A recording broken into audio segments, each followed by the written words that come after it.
Chapter 2। Babylon का सबसे अमीर आदमी।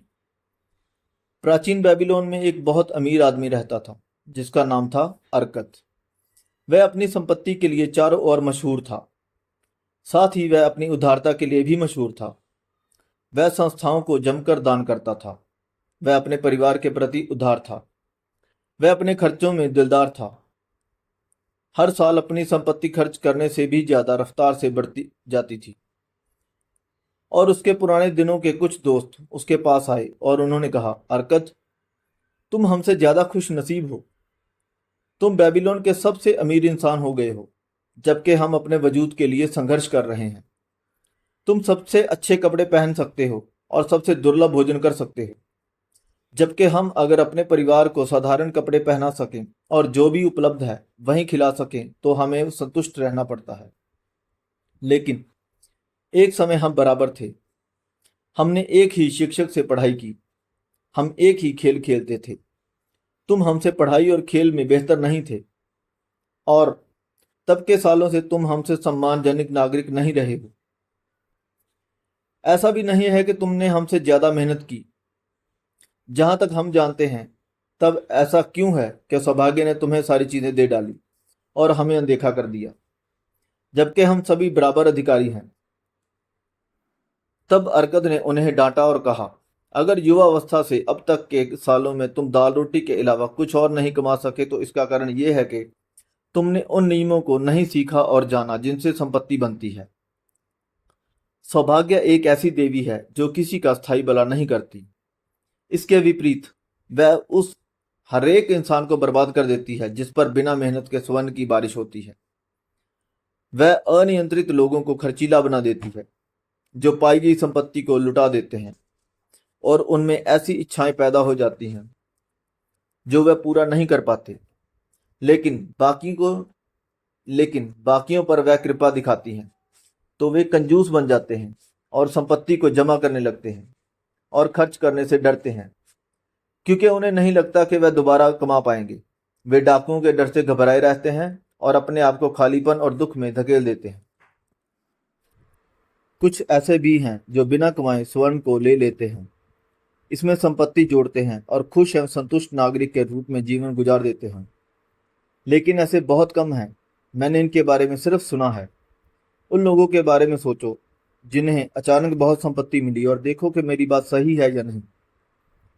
उसके दोस्तों ने माना कि उनकी जानकारी में जिन लोगों को विरासत में संपत्ति मिली है उनके बारे में ये बातें सही हैं, और उन्होंने उससे पूछा कि वे लोग कैसे इतनी संपत्ति के मालिक बन गए। इसलिए उसने बताया, अपनी जवानी में मैंने खुद की ओर देखा और इन चीजों पर ध्यान दिया जो मुझे खुशी और संतुष्टि देने वाली थे, और मैंने पाया कि संपत्ति से इन चीजों की शक्ति बढ़ाई जाती थी। धन एक शक्ति है। धन से कई चीजें संभव हो जाती हैं। इंसान अपने घर को सबसे महंगी चीजों से सजा सकता है। इंसान दूर समुद्रों की यात्रा कर सकता है। इंसान दूर देश के भोजन का आनंद ले सकता है। इंसान सुनारों और पत्थर पर पॉलिश करने वालों के बनाए आभूषण पहन सकता है। इंसान देवताओं के लिए बड़े बड़े मंदिर बना सकता है। इंसान वे सारी चीजें और कई अन्य चीजें कर सकता है जिनसे इंद्रियों को सुख मिलता है और आत्मा को संतुष्टि मिलती है। और जब मैंने ये महसूस किया, मैंने ये निर्णय लिया कि मैं जिंदगी की सारी अच्छी चीजों का आनंद लूंगा। मैं वह इंसान नहीं बनूंगा जो दूर रहकर चीजों को देखते हैं और दूसरों को चीजों का आनंद लेते ईर्ष्या से देखते हैं। मैं सबसे सस्ते कपड़े नहीं पहनूंगा जिनमें सामान्य दिखूं। मैं एक गरीब इंसान की चीजों से संतुष्ट नहीं हूंगा। बदले में मैं अपने आप को अच्छी चीजों के बाजार में मेहमान बनाऊंगा। एक सामान्य व्यापारी का बेटा होने के कारण, जिसके पास बड़ा परिवार होने के कारण विरासत की कोई उम्मीद नहीं थी, और जैसा तुमने कहा, जिसके पास ज्यादा बुद्धि और प्रतिभा नहीं थी, मैंने तय किया कि मुझे अपनी इच्छाएं पूरी करने के लिए समय और अध्ययन की जरूरत होगी। जहां तक समय की बात है, हर इंसान के पास ये प्रचुर मात्रा में उपलब्ध है। तुम में से हर एक के पास खुद को अमीर बनाने का पर्याप्त समय है। जब भी तुम स्वीकार करते हो कि तुम्हारे पास अपने अच्छे परिवार के अलावा कुछ भी दिखाने लायक नहीं है जिस पर तुम्हें गर्व हो, यहाँ तक अध्ययन की बात है, क्या हमारे बुद्धिमान शिक्षक ने नहीं सिखाया था कि हमने दो चीजें सीखी हैं? पहली, वे चीजें जिन्हें हमने सीखा और जिन्हें हम जानते हैं। दूसरा, वह प्रशिक्षण जिसने हमें सिखाया कि हम उन चीजों को कैसे खोजें जिन्हें हम नहीं जानते। इसलिए मैंने तय किया कि संपत्ति अर्जित करने का तरीका सीखूंगा और उसे सीखने के बाद उसे मैं अच्छी तरह आजमाऊंगा। क्या ये समझदारी नहीं है कि हम सूरज की रोशनी में चीजों का आनंद लें जब तक वह है, क्योंकि जब हम आत्माओं की दुनिया के लिए प्रस्थान करेंगे तब दुख तो आ ही जाएंगे। मुझे रिकॉर्ड्स के हाल में सब्सक्राइब का काम मिला और हर दिन मैं घंटों मिट्टी के टैबलेट पर मेहनत करता था। हफ्ते दर हफ्ते, महीने दर महीने मैंने मेहनत की, तब भी मेरी आमदनी नहीं बढ़ी। भोजन, कपड़े और ईश्वर के लिए दान और बाकी चीजें मेरी आमदनी को खा जाती थी।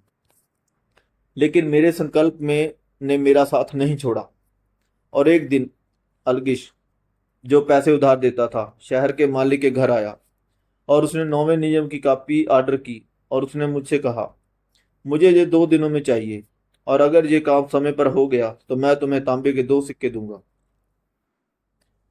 इसलिए मैंने मेहनत की, लेकिन वह नियम लंबा था और जब अलगिश लौटा तब तक काम अधूरा था। वह गुस्से में था और मैं उसका गुलाम था। वह मुझे पीट सकता था, लेकिन ये जानते हुए कि शहर का मालिक उसे ऐसा नहीं करने देगा, मैंने निडर होकर कहा, अलगिश, आप बहुत अमीर हैं, मुझे बताइए कि मैं भी कैसे अमीर बनूं, और मैं सारी रात जागकर मिट्टी पर लिखूंगा और जब सूर्य उगेगा तब तक आपका काम खत्म हो चुका होगा। वह मुझ पर मुस्कुराया और उसने जवाब दिया, तुम एक हिम्मती गुलाम हो, पर हम इस समझौते को मानते हैं। पूरी रात मैं लिखता रहा, हालांकि मेरी पीठ में दर्द होता होता रहा और गंध से मेरे सर में दर्द होने लगा, जिससे मेरी आंखें देख नहीं पा रही थी। लेकिन जब वह वापस लौटा तब तक टैबलेट पूरे हो चुके थे। अब मैंने कहा, मुझे बताइए जो आपने वादा किया था। बेटे, तुमने अपने हिस्से का वादा पूरा किया है। उसने मुझसे मिठास से बात की। और अब मैं अपना वादा पूरा करूंगा। मैं तुम्हें वह चीजें बताना चाहता हूं जो तुम जानना चाहते हो, क्योंकि मैं बूढ़ा हो रहा हूं और बूढ़े लोगों की जुबान काफी चलती है। और जब युवावस्था सलाह लेने बुढ़ापे के पास आती है तो उसे सालों का ज्ञान मिलता है। लेकिन कई बार युवा अवस्था को लगता है कि बुढ़ापे को सिर्फ बीते समय की जानकारी है, इसलिए उसे पूरा लाभ नहीं मिलता।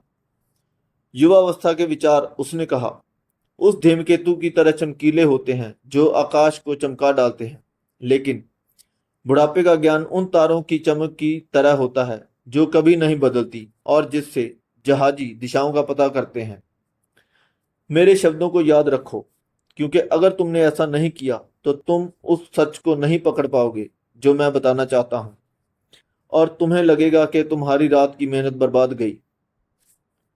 तब उसने मेरी और अपनी घनी बाहों के बीच से चतुराई से देखा और एक धीमी लेकिन मजबूत आवाज में कहा, मैंने संपत्ति का रास्ता तब पाया जब मैंने सीखा कि मेरी कमाई का एक हिस्सा मुझे अपने लिए बचाकर रखना है, और तुम भी ऐसा ही करोगे।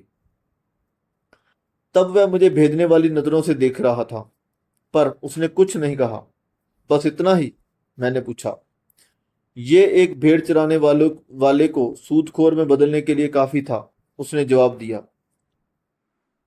लेकिन जो मैं कमाता हूं वह सब मेरे लिए ही है ना? मैंने पूछा। नहीं, ऐसा नहीं, उसने जवाब दिया। तुम्हें दर्जी याद नहीं? क्या तुम मोची को पैसे नहीं देते? क्या तुम खाना खाने के पैसे नहीं देते?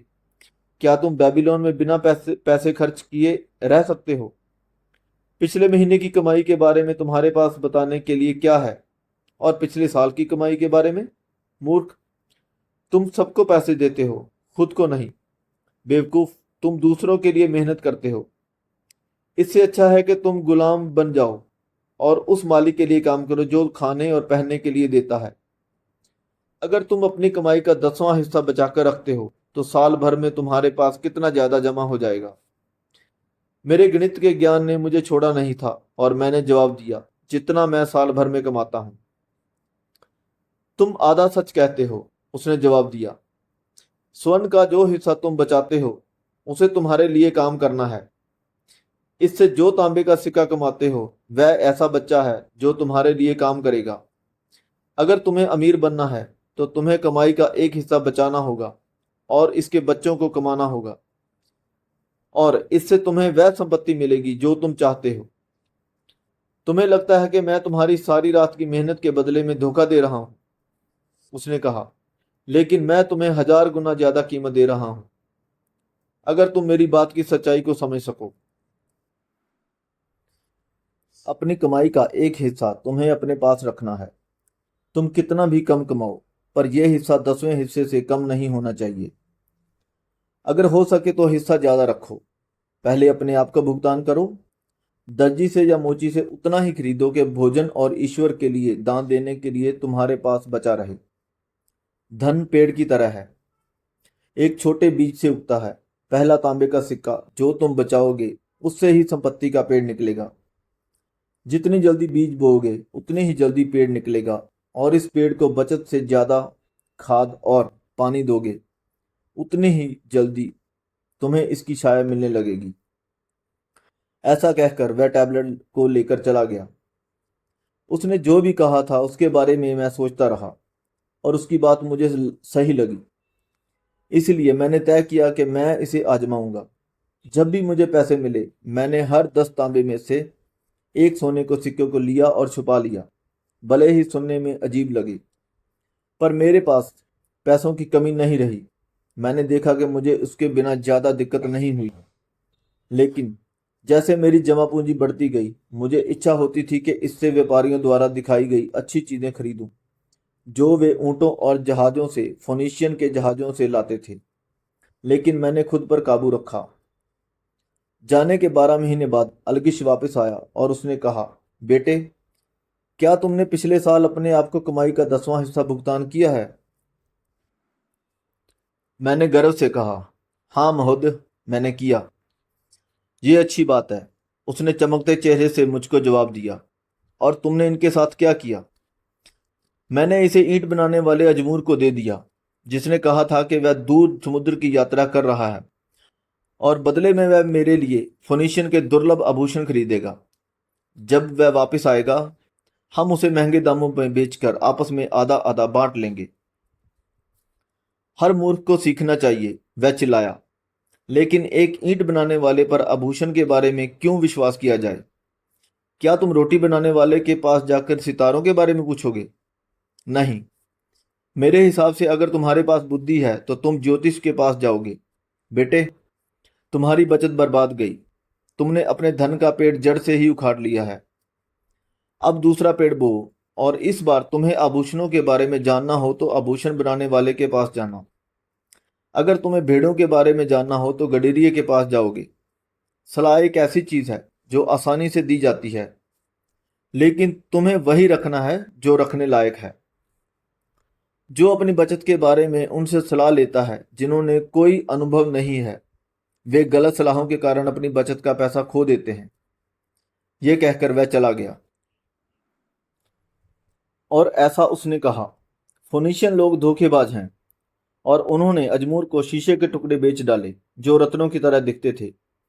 लेकिन जैसा अलगिश ने बताया, मैंने फिर तांबे का 10वां हिस्सा बचाया, जो बहुत आसान था क्योंकि मैंने आदत बना ली थी।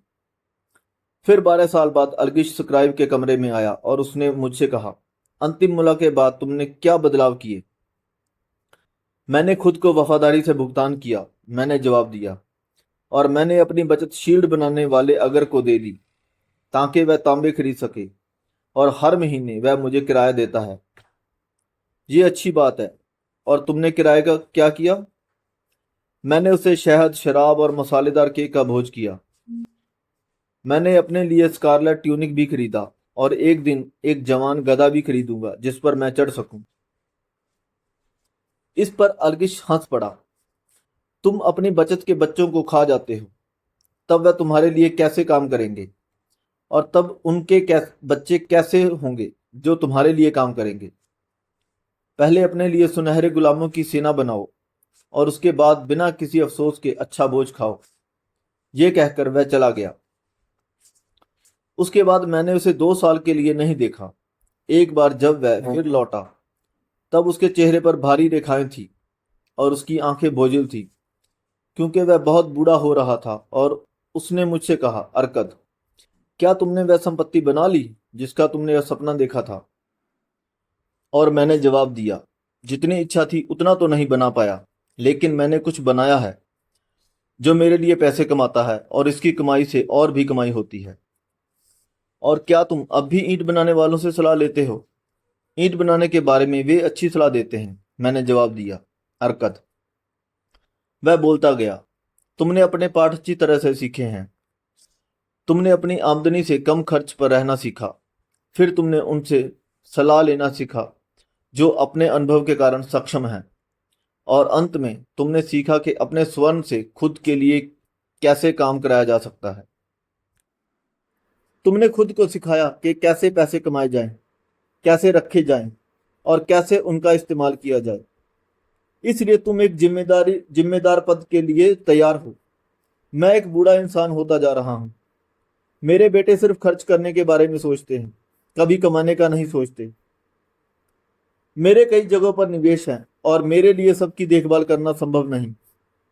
अगर तुम निपुण हो जाओ और मेरी जमीन की देखभाल करो तो मैं तुम्हें पार्टनर बना लूंगा और तुम मेरी जायदाद में हिस्सा पाओगे।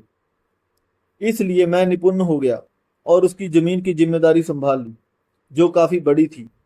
और क्योंकि महत्वाकांक्षा से भरा हुआ था और मैंने संपत्ति के 3 नियमों को अच्छी तरह सीख लिया था, मैं उस संपत्ति की कीमत को तेजी से बढ़ाने में सक्षम था। इसलिए मैं तरक्की करता गया, और जब अलगिश की आत्मा ने शरीर छोड़ दिया, मुझे उसकी संपत्ति में हिस्सा मिला जो उसने कानूनी रूप से दिया था। अरकद ने ऐसा कहा, और जब उसकी कहानी समाप्त हुई, उसके एक दोस्त ने कहा, तुम सच में भाग्यशाली थे कि अलगिश ने तुम्हें अपना उत्तराधिकारी बना लिया। भाग्यशाली सिर्फ इस मायने में था कि उसने उससे मिलने से पहले मुझसे तरक्की की आकांक्षा थी। क्या 4 साल तक मैंने कमाई का 10वां हिस्सा बचाकर मैंने लक्ष्य के प्रति अपने समर्पण को सिद्ध नहीं किया? क्या तुम उस मछुआरे को किस्मत वाला कहोगे जो सालों तक मछलियों की आंतों को पढ़ता है ताकि हवा के बदले रुख के साथ वे जाल डाल सके? अवसर एक ऐसा हठी देवता है जो बिना तैयारी वालों के साथ वक्त बर्बाद नहीं करता। पहले साल की बचत लुट जाने के बाद भी तुम में लगे रहने की हिम्मत थी। तुम इस मामले में अलग हो, दूसरे ने कहा। इच्छा शक्ति, अरकद ने जवाब दिया, क्या बकवास है। क्या तुम्हें लगता है कि इच्छा शक्ति एक इंसान को इतनी ताकत देती है कि वे उसे बोझ को उठा सके जो ऊंट नहीं उठा सकते, या उस बोझ को खींच सके जो बैलों के बस की बात नहीं? इच्छा शक्ति उस लक्ष्य के प्रति लगन का नाम है जो तुम्हें काम पूरा होने तक लगाए रखे। अगर मैं अपने लिए कोई काम सोचता हूं तो उसे करके रहता हूं, भले ही वह कितना ही छोटा हो। इसके बिना मुझ में बड़े कामों को करने की आत्मविश्वास कैसे आएगा? अगर मैं अपने आप से कहता हूं 100 दिनों के लिए मैंने शहर के पुल पर चलूंगा और नदी में एक पत्थर फेंकूंगा, तो मैं ये करता हूं। अगर 7वें दिन मैं ऐसा करना भूल गया तो मैं खुद से ये नहीं कहता कि कल मैं 2 पत्थर डालूंगा जो इस कमी को पूरा कर देंगे। इसके बदले मैं वापस जाऊंगा और वह पत्थर डालूंगा, या फिर 20वें दिन मैं खुद से ये नहीं कहूंगा, अरकद, ये बेकार काम है। हर रोज एक पत्थर डालने से क्या फायदा होगा? एक ही बार में मुट्ठी भर डाल दो और हो जाएगा। नहीं, मैं कभी ये नहीं कहूंगा और करूंगा। जब खुद के लिए कोई काम सोचता हूं तो मैं इसे पूरा करता हूं। इसलिए मैं सावधान रहता हूं कि मैं मुश्किल और अव्यवहारिक काम शुरू नहीं करता, क्योंकि मुझे खाली बैठना पसंद है।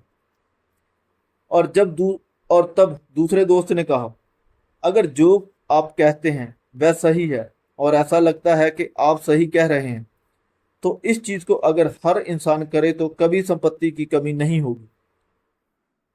जहां भी इंसान ऊर्जा डालता है वहां संपत्ति बढ़ती है, अरकद ने जवाब दिया। अगर एक अमीर इंसान नया महल बनाता है तो उसके द्वारा कमाया स्वर्ण खो जाता है? नहीं, ईंट बनाने वाले का इसमें हिस्सा होता है, और मजदूर का इसमें हिस्सा होता है, और कलाकार का इसमें हिस्सा होता है, और उस घर पर मेहनत करने वाले हर इंसान का इसमें हिस्सा होता है, लेकिन जब महल बनकर तैयार होता है तो क्या ये अपनी कीमत से ज्यादा मूल्य का नहीं होता? और इससे जुड़ी जमीन क्या ज्यादा कीमत की नहीं होती?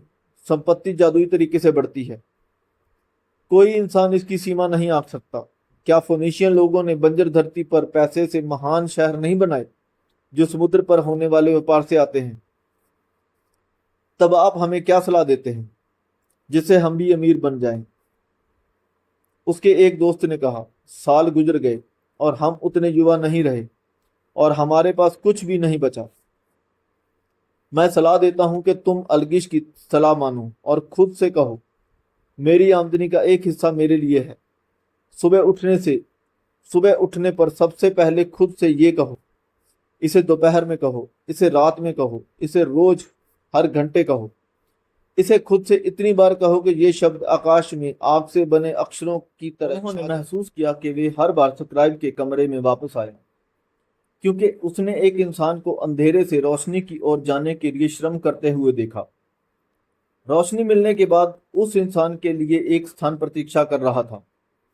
कोई भी इंसान उस स्थान को भर नहीं सकता जब तक वे अपनी समझ का विकास ना कर ले और उस अवसर के लिए तैयार ना हो जाए। ये वही लोग थे जिन्होंने अरकद से बार बार मुलाकात की और अरकद ने उनका स्वागत किया। उसने उन्हें सलाह दी और वैसी बातें सिखाई जो अनुभव से भरे लोग सिखाते हैं, और उसने उनकी बचत करने में सहायता की ताकि उन्हें अच्छा ब्याज मिले और वे ऐसे निवेश में पैसे ना बर्बाद करें जिनसे कोई लाभ नहीं मिलने वाला।